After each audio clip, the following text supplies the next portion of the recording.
So this is a special, slightly abbreviated version of Greg Kelly Reports. I always find it funny when I say my name, Greg Kelly Reports. I never say it, you may notice. When we start the show, I just start talking normally. A lot of that stuff seems very stuffy and formal. So what I'm going to do right now is just a reminder, and for those of you who aren't familiar with the show, an introduction perhaps, of what this show is, what our values are, where we're coming from, and what is our purpose. And I'll say right now, the purpose of the Greg Kelly Show, I thought about this a long time ago. You know, what do? Just give the news? I've always been upfront that this is an opinion show. The Greg Kelly Show is an opinion-driven news and commentary program with an emphasis on politics and culture that seeks to enlighten, entertain, and inform, and hopefully do that in the most compelling and interesting way possible. It has been a real privilege to host this show and to also get to know President Trump. I am very pro-Trump. I am very pro-MAGA. And getting to know him and reporting about him, offering commentary, has been really the privilege of a lifetime. And I feel like I have a unique understanding of President Trump, who I first actually met all the way back in 1987. I'm not claiming to be a best friend or anything like that. In fact, I didn't talk to him again, I think, until maybe 2005, and that was very, very briefly. But maybe in 2008, 2009, 2010, more interviews. I was on a local station at the time, and I really tried to figure out what was the essence of this man. In fact, once for Halloween, I played President Trump, and I really worked on the impression, and I was talking to somebody, there's something different about President Trump. I don't know what it is. And I kept striving for it. And my friend Mark Simone said, he's always right. And he was right. The essence of President Trump is truth. And it really is an amazing thing. Sure, does he exaggerate hyperbole, truthful hyperbole? Yes, but the essence is he's always right, and it's kind of amazing. And it's amazing that I'm in this position to tell these stories, and I'm very thankful to a lot of different people, especially my family, my mom and my dad. My father was a police officer, a very special police officer. Here he is the day he graduated from the academy, police academy. If you drop the banner, you'll see what the trophy is. A gun, a .38 revolver, that I believe he still has, #1 from the police academy. He's being awarded that by the police commissioner, and he would go on to become the police commissioner himself. I just learned so much from my father and kind of wanted to be like him, and in many ways did follow in his footsteps. My father served 3 years active duty in the Marine Corps as an artillery officer, including 1 year in Vietnam.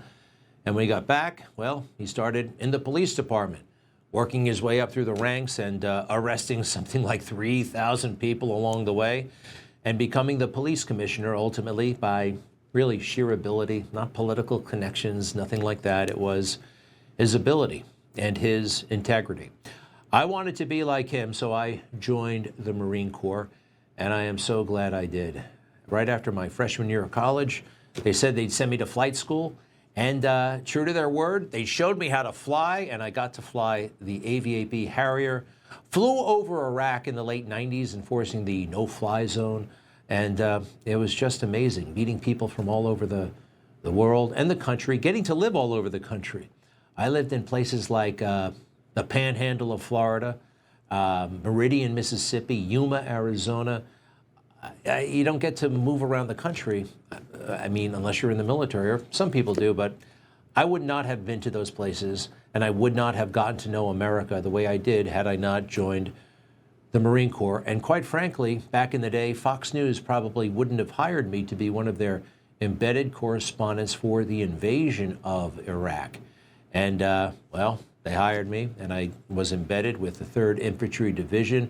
Here's a picture of me and my friend, lifelong friend, Eric Wesley. We had only known each other for about 3 weeks in this picture, but I think I just talked to him a week ago. He later became a general. So I was along for the ride, literally all the way up through Baghdad, and I was kind of gung-ho about the whole thing, right? I mean, I wanted our guys to win, obviously, and I was upfront about that. And yeah, it was dangerous. This was just after we crossed the Euphrates River. Some sort of bomb blew up, RPG, and got a little cut in the face. I mean, very, very little. My parents freaked out when they saw that on TV, but I was fine. But this was a very formative experience for me, especially when there were no weapons of mass destruction. I had my doubts about whether this war needed to be fought, but I was literally along for the ride. And George W. Bush, he promised everybody, right? We have to do this. The ultimate proof could be in the form of a mushroom cloud, very stirring talk. And when there weren't no weapons of mass destruction, what did he do? I'll never forget it. He cracked jokes. I was in the room. I was part of the swamp when he said this out loud. I couldn't believe it. Those weapons of mass destruction got to be somewhere.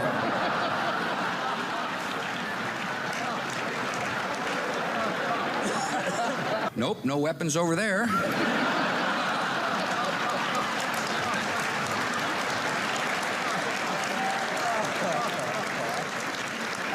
Maybe under here.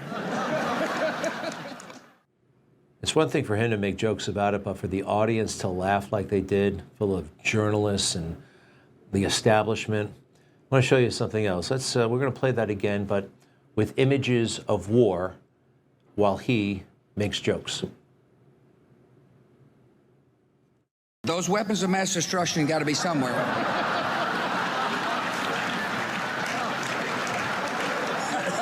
Nope, no weapons over there.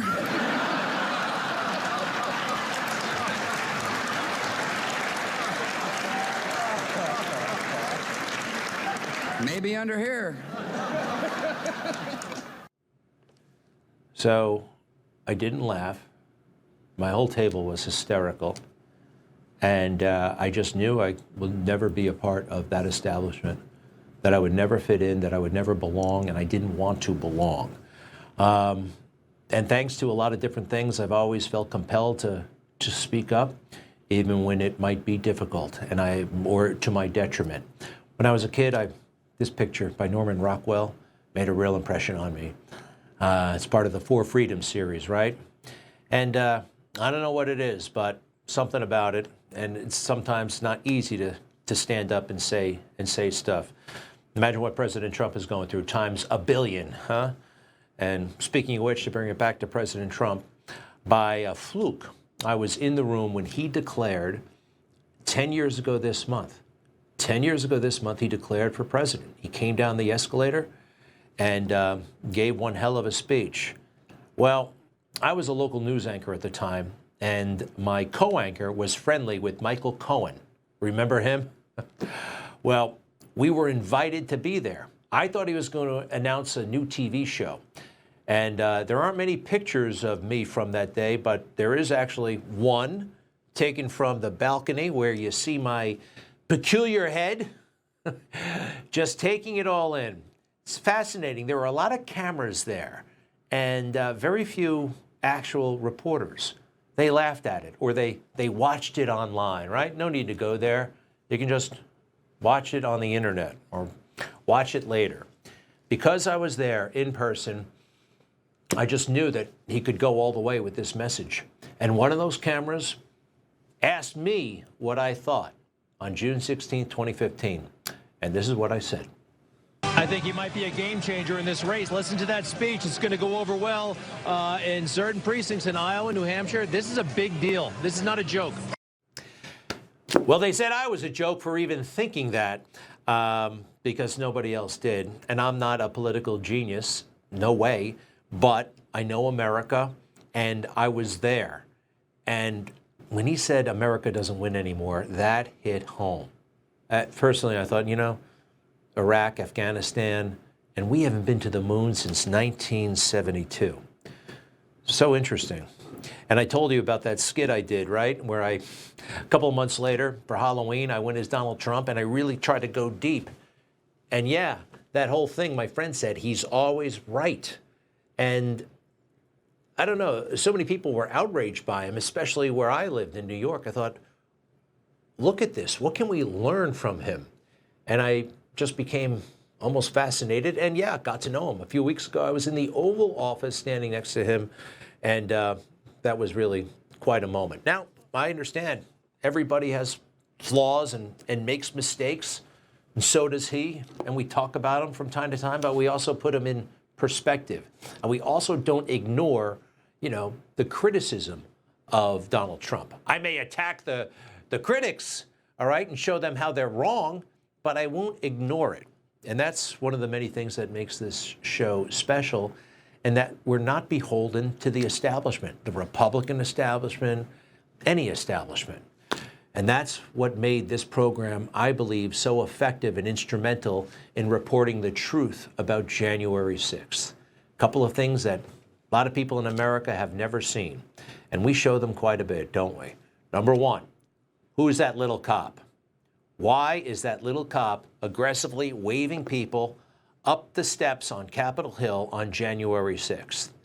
Number two, the officers who just stood by as the people came in.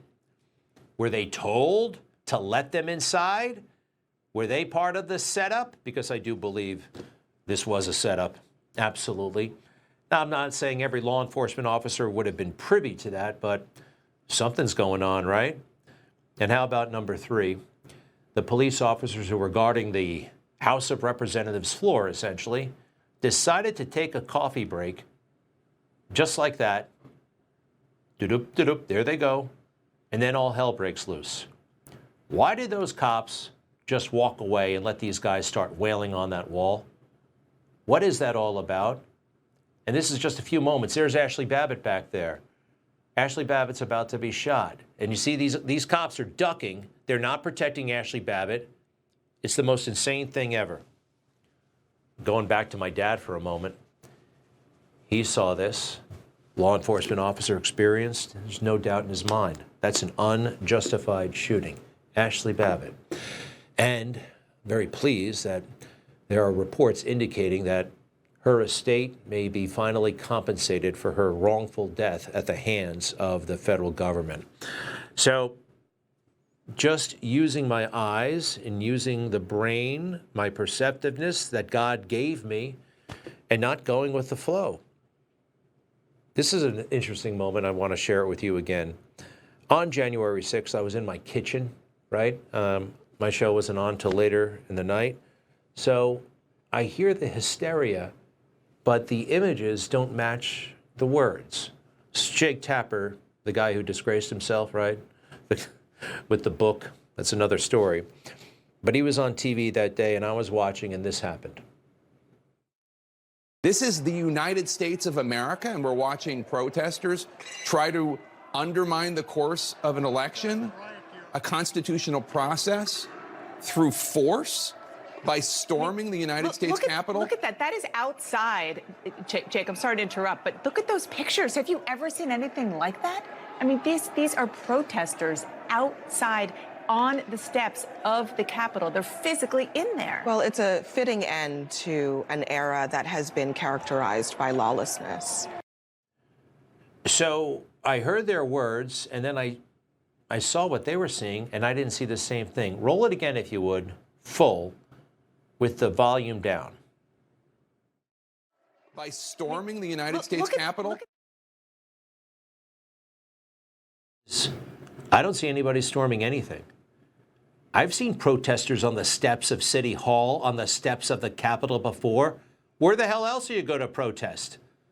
It looked like a flea market to me. And I knew something was very, very wrong about the whole thing.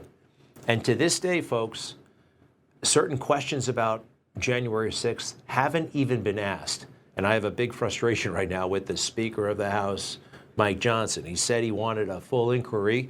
He was going to get one. We haven't had it. Congressman Loudermilk wants it. A lot of important people on Capitol Hill don't.